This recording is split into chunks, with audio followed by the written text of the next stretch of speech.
Ada sebuah kisah yang diceritakan oleh seorang dokter. Ketika sang dokter sedang membuka praktek, datanglah dua orang yang ingin berobat kepada dokter tersebut, yaitu seorang ibu dan anak. Dokter melihat ibu dari si anak seperti dalam keadaan gangguan kejiwaannya, seperti tidak waras. Ketika masuk ke ruang pemeriksaan, ibu tersebut tertawa sendiri, meronta-ronta, mengacak-ngacak meja dokter, dan bahkan mencubit serta menggigit si anak. Akan tetapi respon dan reaksi dari si anak sungguh luar biasa. Ketika ibunya seperti itu, ketika ibunya marah, meronta-ronta dan sebagainya, dengan sabar si anak mengelus, membelai, dan memohon maaf kepada si dokter. Ketika ibu menggigit, tidak dibalas dengan emosi dan sebagainya. Maka si dokter bertanya kepada anak tersebut, "Siapakah dia?" Jawab si anak, "Dia adalah ibuku." "Sejak kapan ibumu seperti itu?" Jawab si anak, "Ibu saya sudah seperti ini sejak saya belum lahir." "Loh, lantas bagaimana engkau bisa dilahirkan oleh beliau?" Maka si anak menjawab, "Kakek saya menikahkan ibu saya dengan ayah saya. Akan tetapi karena keadaan ibu seperti ini, jadi rumah tangga mereka berdua tidak bertahan lama. Dan saya lahir dari rahim ibu saya ini." Dokter bertanya, "Apakah ibu mengenal dirimu?" Si anak menjawab, "Tidak." "Lantas mengapa engkau begitu sabar, begitu halus ketika mengurusi orang tuamu?" Apa jawab si anak? "Ya dok, memang ibu saya tidak mengenalku, tapi sungguh Allah subhanahu wa ta'ala tahu bahwasanya aku dilahirkan olehnya. Maka aku berusaha untuk menjadi anak yang berbakti kepada orang tuaku." Pak hadirin rahimakumullahu ta'ala, andai boleh memilih takdir, aku akan memilih menjadi anak Rasulullah sallallahu alaihi wasallam. Andai boleh memilih takdir, aku berharap menjadi anak Abu Bakar As-Siddiq radhiyallahu anhu, seorang sahabat yang dijamin masuk surga oleh Rasulullah sallallahu alaihi wasallam, dan seorang sahabat yang senantiasa menemani dan melindungi Rasulullah sallallahu alaihi wasallam. Andai boleh memilih takdir, aku berharap menjadi putra Umar bin Khattab radhiyallahu anhu, seorang sahabat pemberani yang sampai-sampai iblis dan setan saja takut kepada langkah ketika mendengar langkah Umar bin Khattab. Andai boleh memilih takdir, aku berharap menjadi anak Utsman bin Affan, seorang sahabat yang kaya raya dan bahkan hartanya masih tersisa sampai sekarang.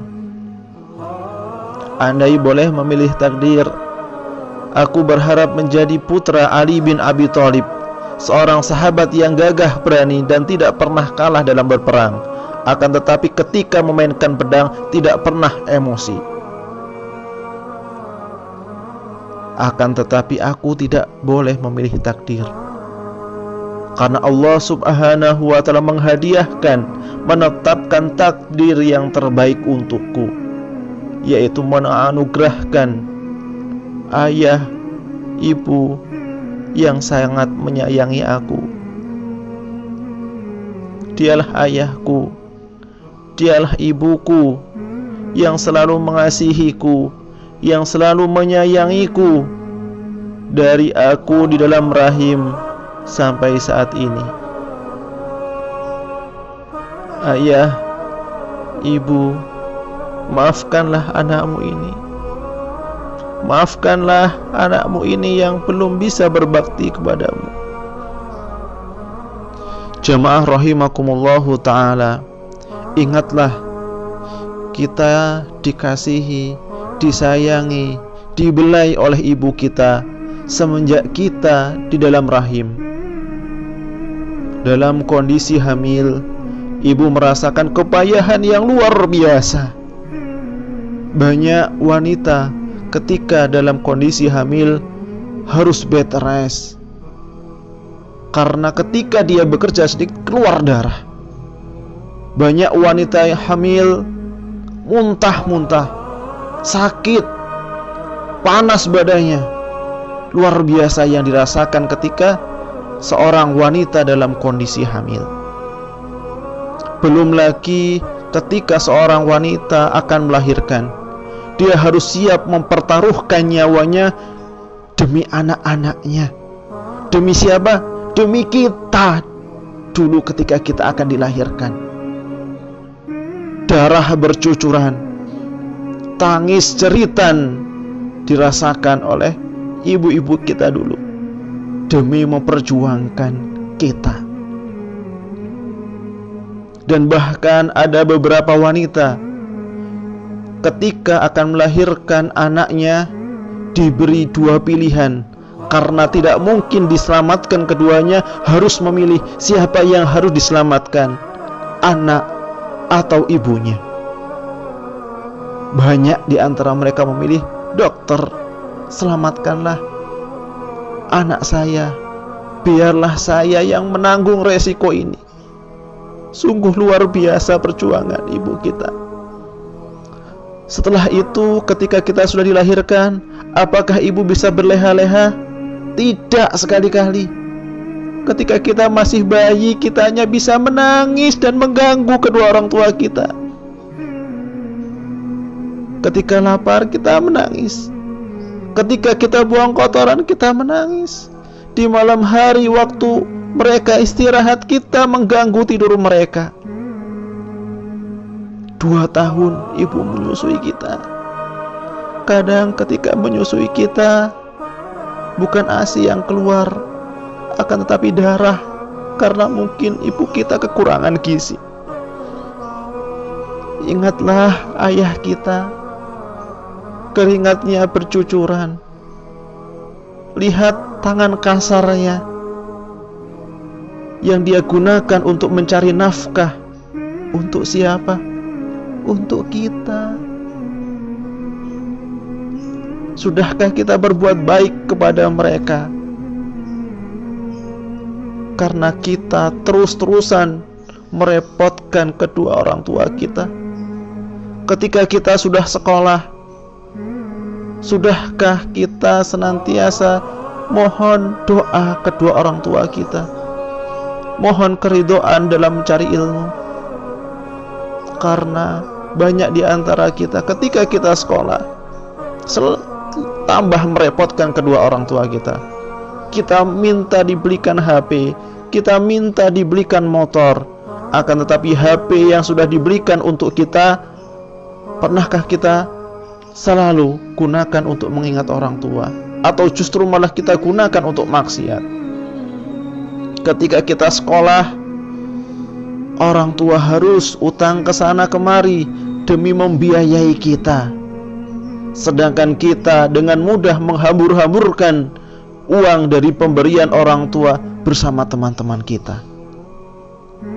Ingat, Allah Subhanahu wa ta'ala berfirman, wa qada rabbuka alla ta'budu illa iyyahu wa bil walidaini ihsana imma yablughanna indakal kibar ahaduhuma aw kilahuma fala takul lahuma uffin wa la tanharhuma wa qul lahuma qawlan karima. Dan Tuhanmu Allah Subhanahu wa ta'ala memerintahkan kepadamu agar engkau tidak beribadah kecuali kepadanya, dan berbuat baiklah kepada orang tuamu. Dan apabila kedua orang tuamu sudah berusia lanjut, atau salah satu di antara keduanya berusia lanjut, maka jangan sekali-kali engkau mengatakan ah kepada mereka, dan janganlah engkau membentak mereka, akan tetapi katakanlah ucapan-ucapan yang baik. Coba kita ingat, pernahkah kita membentak kedua orang tua kita? Pernahkah kita memarahi orang tua?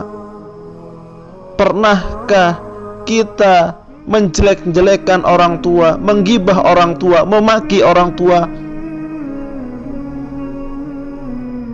Ingat, kita mengatakan ah saja itu merupakan suatu bentuk kedurhakaan, apalagi manakala kita berbuat lebih daripada itu. Maka boleh jadi apa yang kita rasakan, musibah yang kita rasakan, ujian yang kita rasakan, bisa jadi ini adalah akibat dari dosa yang kita lakukan kepada kedua orang tua kita. Jamaah rahimakumullah, akan tiba masa di mana kita harus berpisah dengan kedua orang tua kita. Ketika malaikat mencabut nyawa datang, menjemput nyawa kedua orang tua kita, kita akan berpisah dengan keduanya. Manakala tubuhnya sudah terbujur kaku, kita tidak mungkin lagi bisa dibelai oleh keduanya. Kita tidak mungkin lagi mendengar nasihatnya, mendengar doa-doanya, dan pasti kita akan merindukan itu semua. Manakala kedua orang tua kita sudah dibungkus oleh kain kafan, tidak mungkin lagi kita memberikan oleh-oleh kepadanya. Tidak mungkin lagi kita memijat tubuhnya, karena tubuhnya sudah dingin dan kaku. Manakala ibu kita digotong ke pemakaman, saat itulah saat terakhir ibu kita meninggalkan rumah kita.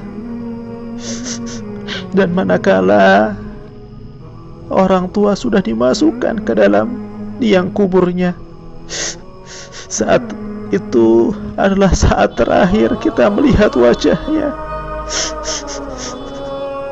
Setelah ibu kita dimakamkan, hanya batu nisan yang bisa kita belai, yang bisa kita elus. Sungguh saat itu penyesalan datang kepada kita. Mengapa kita tidak berbuat baik kepada orang tua kita? Mengapa kita selalu menyia-nyiakan nasihatnya? Mengapa kita selalu membentaknya? Hadirin rahimakumullah ta'ala, jangan sampai kita termasuk orang yang menyesal manakala kita masih memiliki kedua orang tua.